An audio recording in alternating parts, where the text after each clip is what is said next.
All right, so we're going to be looking at, for lesson 7, on measures of central tendency. A measure of central tendency is used to describe a typical value of a data set. So if you have a bunch of different values, it could be survey data, whatever, and we want to kind of find what's the typical with that. That's what we're talking about. Okay, there are 3 measures of central tendency we'll look at. So the first one is mean. Mean sometimes is referred to as the average. Okay. To find the mean, we essentially just add up all the numbers in the data set. So you can see that there. I've got 2, 5, 9, 3, 5, 4, 7 as my numbers. So I'd want to add those up and then divide by the number of elements, right? So there's 7 numbers in that data set, so we would divide it by 7. Just be careful when you're doing this if you're using a calculator, right? Calculator follows order of operations, so you'll notice on here we have that in parentheses because we want to get that answer first. If you on your calculator go 2 plus 5 plus 9 plus 7 plus 5 plus 4 plus 3 divided by 7, it's going to divide by 7 first and then add, and you're going to get a really big number. So what I like to do is just add them, hit enter, write that number down, and then divide it by, in this case, 7 to get that result, right?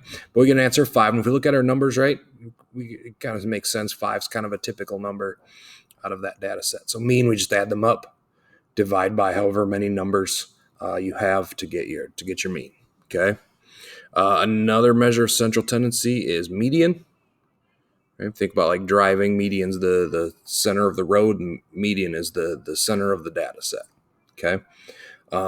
So in order to find median, we need to put the numbers in order first. So you'll notice in our examples here, right, I've got 2, 5, 9, 3, 5, 4, 7. That same data set from before. I want to put them in order. Okay. So I've got to put them smallest to biggest, 2, 3, 4, 5, 5, 7, 9. Okay, in the middle is going to be, like I said, the one in the middle. You just want to make sure you've got the same amount on both sides. Different strategies you could use. You could kind of do the cross off the small, cross off the big, small, big, small, big. There's only one left. Okay, that's going to be your middle. And if we verify that, I've got 3 numbers on the left, 3 numbers on the right. So 5 is in the middle there. Okay. All right, so that's an odd number of elements. If we have an even number of elements, all right, so we took off the 7 off there. Okay, again, if I put that in order, 2, 3, 4, 5, 5, 9. Again, if I cross off there, right, I've got 2 in the middle. Okay, so my middle is actually going to be between those 2 numbers. All right, it's between the 4 and between the 5. So again, if you notice, you've got 3 to the left, 3 to the right. Okay, so your middle is between those. And sometimes you can mentally figure it out, like what's halfway between 4 and 5, that's 4.5. If you can't, we just add them up and divide by 2. We find the average of those, find the mean of those. Okay, all right, so sometimes your median is going to be a number. Sometimes your median will be between 2 numbers, right? I've seen students kind of mess this up. Let me rewrite this here quick. And do something like this. So they'll cross, cross, cross, cross, cross, and say, well, that's my last one, and say the median's 5. But again, if you look, you have 2 here and 3 here, so that's not really in the middle. Okay, if you have an even amount, if you split that in half, that means it's going to be between 2 numbers. Okay, so that's the median. Mode is our next one. Let's go to the right page here. Mode. Right, I always like to think of mode. It starts with MO. Mode means the most. Mode, most. Okay. And you can have more than one mode. You can have no mode. You could have, they use the term bimodal here, 2 modes. You could have 3 modes. So you're just looking for one that occurs more than the other. Okay.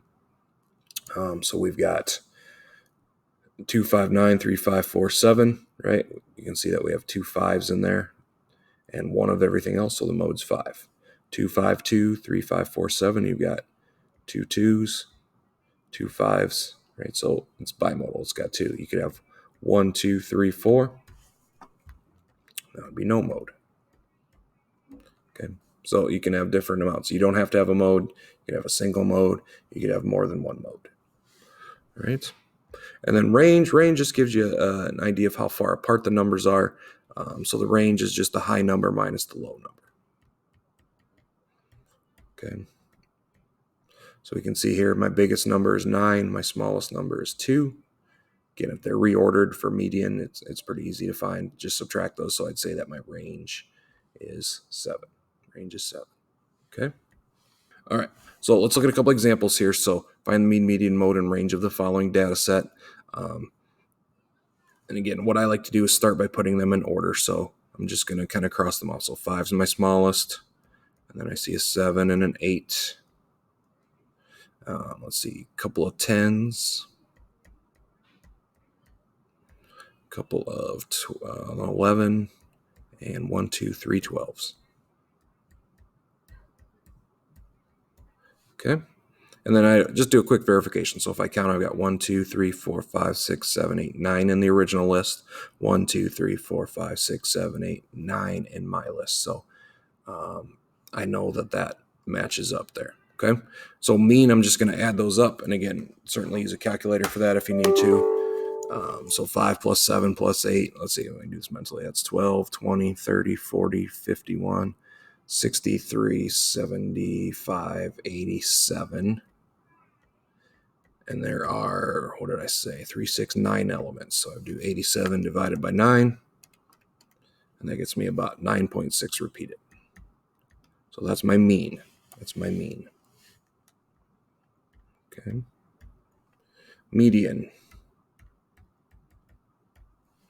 Okay, my middle is going to be my middle. So if I think about 9, half of 9 is 4.5. So I'm gonna pick a number here. It's going to be odd numbers. The median is going to be a number. So 1, 2, 3, 4.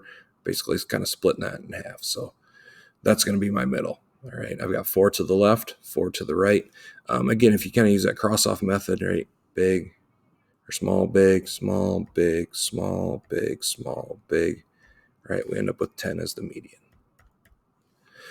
Okay, mode, the one that occurs the most is 12, and range, that's the high minus the low, so 12 minus 5 is equal to 7.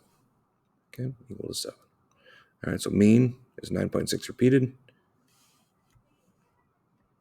My line too big there. Median 10, mode 12, range is 7. Okay. All right, I want you guys pause the video, and we'll kind of skip the second example there for now. I want you guys try number 3. Okay, pause it, try it, come back, and then I will have kind of go through it for you here. Okay. All right, if we take a look here at number 3, again, I'm going to put those in order. So 1, 2, let's see, it goes 4, 5, 6, 7, 8. Okay. All right, so my mean, I want to add those up. So let's see, 1 plus 2 is 3, plus 4 is 7, 7 and 5 is 12, and 6 is 18, 25. So I got 33, and I'm going to divide that by 1, 2, 3, 4, 5, 6, 7 of them. 33 divided by 7 gives me about 4.7. Okay. Again, just round that one there. Median, it's going to be the middle, so cross, cross, cross, cross, cross, cross. So the median's 5. Okay. Mode, well, there's not one that occurs more than the other, so we'd say no mode. And the range, it's just the high minus the low, so 8 minus 1 would be 7 again. Okay. All right. So yeah, if you want to try a couple more, you've got those there. But again, the idea of mean, add them up, divide by the number of numbers. Median, middle number. Sometimes it'll be a number. Sometimes it'll be between a number. You can look at the previous example for that. Mode, what occurs the most. Sometimes you'll have 1. Sometimes you have none. Sometimes you have more than 1. Range is the high minus the low. Okay.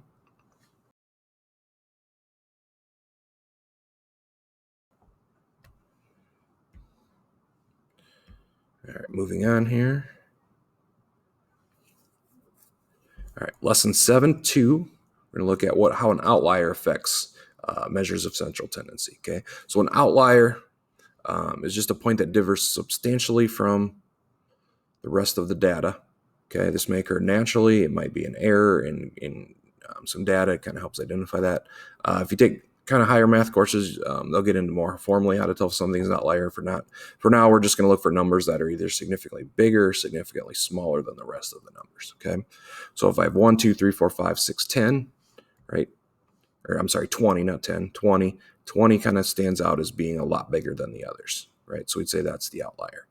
Okay, this one, 50, 90, 92, 94, 100. 50 is a lot lower than the rest. So that one kind of stands out, right? So outliers can be a lot bigger. They can be a lot smaller. Okay, now if we look at how it affects data, all right, so I've got some scores for Tommy on his last 5 math tests. The outlier, right, is 50%. It's a lot smaller than the others. Okay, if I find the mean with the outlier, so if I add those up, so I go 50 plus 88 plus 90 plus 93 plus 100, and those are 1, 2, 3, 4, 5, 5 tests. Gotta get an easy calculator for that. It's about 84%. Okay, the median, and it's already in order for me, so the middle is going to be right there. It's 90, right? So fairly big difference there. If I take out the outlier, so let's say I remove the 50, okay, and I add those up, this time I would get 371, and I would divide that by 4, then give me about 93%. And then my median is going to be, again, cut 4 in half. It's between there. Halfway between 90 and 93 is 91.5. Okay. So we see some differences there with the outlier versus without the outlier. Okay. So looking, which measure, the mean or the median, appears to be affected more by the outlier? Well, our mean, that's an increase of almost 9% when we take the outlier out. Our median only changes by 1.5%. Okay, so clearly the mean is affected more by the outlier. All right. So the big idea here is when you have an outlier, we always want to use the median to best represent the data, right? Outliers tend to throw off the average, right? If you look at his test scores, right, most of these are in the kind of the 90s. He's got 188. That 50 really brings it down, right? To say his typical score was an 84%. Doesn't really represent the data as a whole. It's just that outlier brings it way down. Okay, it'd be similar to like if you're looking at a neighborhood home prices. If you have a bunch of homes that are similar and then one home that's really expensive, right? It's going to artificially inflate the average, right? The median, it's not really going to affect a whole lot. Okay, the middle doesn't change regardless of what the outlier change by much anyway, right? That first test could be 20% and the median would stay the same. Okay. So when an outlier is present, we want to use the median to represent the data because it's less affected by that outlier. All right, and again, just some ideas there. When do we use the data? Okay, mean. Again, if the data is spread fairly evenly, there's no outliers. Right, mean's a pretty good way to get the typical. Median, if you have an outlier, you use the median. And mode, we really use either if we just want to know who's got the most, like if you're voting, who got the most votes. If the data is not numerical, so like if I asked everybody, what's your favorite ice cream flavor? We said vanilla, chocolate, strawberry, whatever. Okay, you can't add those up and divide by 4, right? You can't go vanilla plus whatever. So that's when we would use the mode. All right.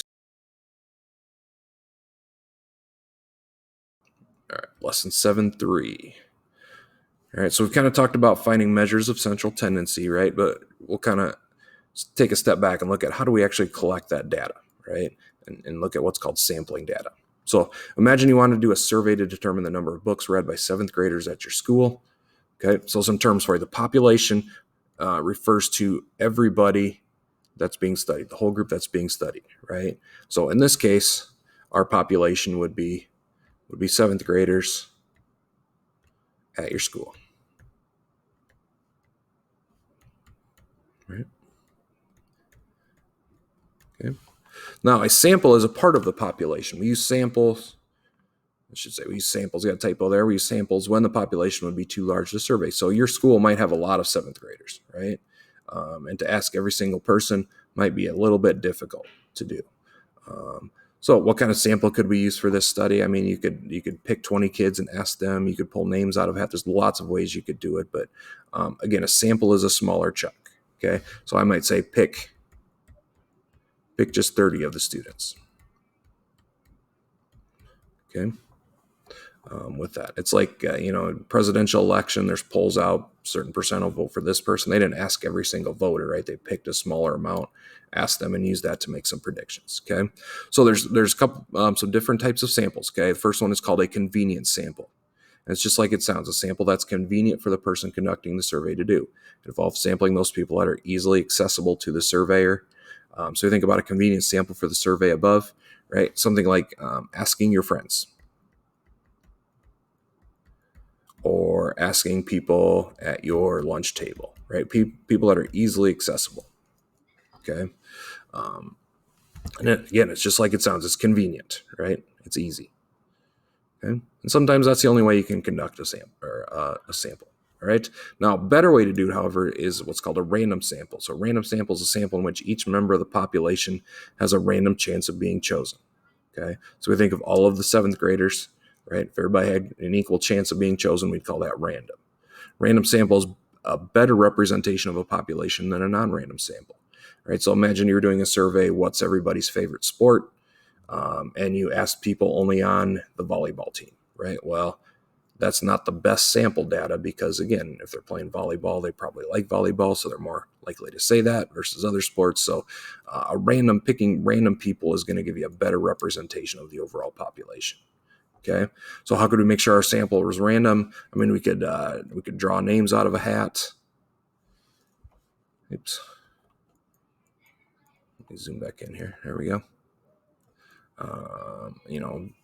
Bigger companies kind of use computers to randomly generate names or phone numbers or something like that. So lots of ways you could do that, but that's kind of a common one. So draw names out of a hat. Again, random means everyone has an equal chance, right? So if everybody's name is in the hat once, everybody has the same chance of getting picked. We can say that as high probability of being random. Okay. A biased sample is a sample that does not truly represent a population. What are some examples of biased samples that we could use for our survey? Again, biased, like I kind of use the example of the volleyball players. Survey determine the number of books read by 7th graders at your school. Maybe there's a book club, and obviously if you're in a book club, you probably read a little bit more. So that would be an example. Okay. Not necessarily the only example, but geez, I can't write today. Let's try that again. Ask the book club, right? My example before, what's your favorite sport? Asking people on the volleyball team. That's a biased sample, okay? To help avoid a biased sample, you should always use a sample that is random, right? So your keyword here is going to be the idea of random, right? Random is good, right? Anytime you're doing a survey, the more random you can make it, the better results you're going to get, okay? Which of the following is a better sampling method to determine people's opinion of the new movie? Ask all of your friends that went to the movie with you. Randomly ask 20 people that are leaving the movie theater. Okay. Again, your keyword there is random, right? If you're asking all your friends probably have similar tastes. Maybe not, but again, it's just not a random sample. Okay. Who likes a movie might depend on age, might depend on other things. So again, the idea of randomly asking people is a better sampling method. Okay. Tommy wanted to know which team the most people in his school were rooting for to win the Super Bowl. He put everyone's name in a hat and randomly selected 30 to ask, is this sample biased? Why or why not? Okay. So again, look at his sampling method. He put everyone's name in a hat and randomly selected 30 to ask. So again, there's that idea of randomly, right? So is this sample biased, right? It is not, right? Biased, again, means it doesn't fairly represent the population. If you randomly ask people, you have a high probability that it would. So is the sample biased? No. Because, again, our keyword, it is random. So random is good. Random is good. Okay? And then number 3 there, your school was given 3 options for an end-of-year celebration. You wanted to survey the school to determine the leading choice. What would be a good way to do that in order to make sure your sample was unbiased? Again, you could put names in a hat. You could have a computer randomly select numbers from a list of students, lots of different ways, but whatever way you decide that creates a random sample is going to be good there. Okay. Now you can use a random sample to make a prediction about a population. Okay, so we take a survey of certain people. We want to be able to take that and then extrapolate that out into larger numbers, right? So here's an example that it says a factory produces 50,000 batteries a day. Okay, and to test every battery might be difficult. So sometimes companies like that or manufacturers will just take a sample of some and do a test and make some predictions based on that. So a random sample of 200 batteries found 4 to be defective. How many defective batteries can you estimate the factory is producing each day? Okay, so we're going to create a proportion for this, right? So basically half of our proportion is going to be our sample. Okay, you can see that there. So there's our sample part. So defective batteries in the sample, size of the sample. So out of the 200 batteries, 4 were defective. Okay, so you can see that written as a ratio there, 4 out of 200. Okay, and we want to know, well, if that kind of continues, how many out of 50,000 in this case would that be, right? So 4 over 200 equals an unknown amount out of 50,000. So we're using that sample to kind of make a prediction about how many we can expect, right? Again, we cross multiply there, so 4 times 5,000, or I keep saying 5,000, 50,000. Okay, and then we divide that by our third number of 200, right, to get 1,000. So we can estimate that the factory produces 1,000 defective batteries per day. Okay. And again, is it possible that only 4 were defective out of the 50,000 they found this for? It's possible, but highly unlikely. Okay. The bigger the sample, the more accurate it's going to be. But again, sometimes testing all or surveying all things in the population just isn't possible. So we use samples and then use those samples to make predictions. All right. Let's look at a couple more examples here. There are 700 students in Jim's class. He surveyed 50 students. 10 of them said math was their favorite subject. How many students out of 700 would you predict that math was their favorite subject? Okay. So again, let's write our survey information as a ratio. 10 out of 50 in the sample said math was their favorite. So we want to know how many out of 700 can you predict? Okay. So we'd set up our proportion like that. Again, cross multiply. 700 times 10 and then divide by 50. Okay. And you guys can use a calculator for that if you need to. That's going to get you about 140, right? So you can predict that 140 will be out of 700. We'll say math's their favorite. Again, it's a prediction. It's not going to be 100% accurate, right? When you get into bigger math or later math classes, you get to things like margin of error and things like that. But again, it's a fairly accurate prediction based on survey data. Okay. All right. Once you guys pause the video, try number 5 there. And then when you have it, just unpause it. We'll take a look here. All right. 200 koi fish in a pond. Betty caught 25 fish. Of those 25, 6 were yellow. So how many of the 200 koi fish would you predict were yellow? Okay. So fairly common thing where you're looking at species of animals, right? Sometimes they catch them, tag them, release them, use that sample data to figure things out. So Betty caught 25 fish, 6 of them were yellow, right? So catching all 200 would be really tough, but so she just got a small chunk of them, counted the yellow ones. Okay, so we're going to use that to predict how many out of 200. So 6 out of 25 is your sample, equals n over 200. Okay, cross multiply that, so 6 times 200. And then I want to divide it by 25. Okay. When I do that, I get 48. So a good prediction of how many yellow fish, 48 out of 200, based on our sample data. Okay.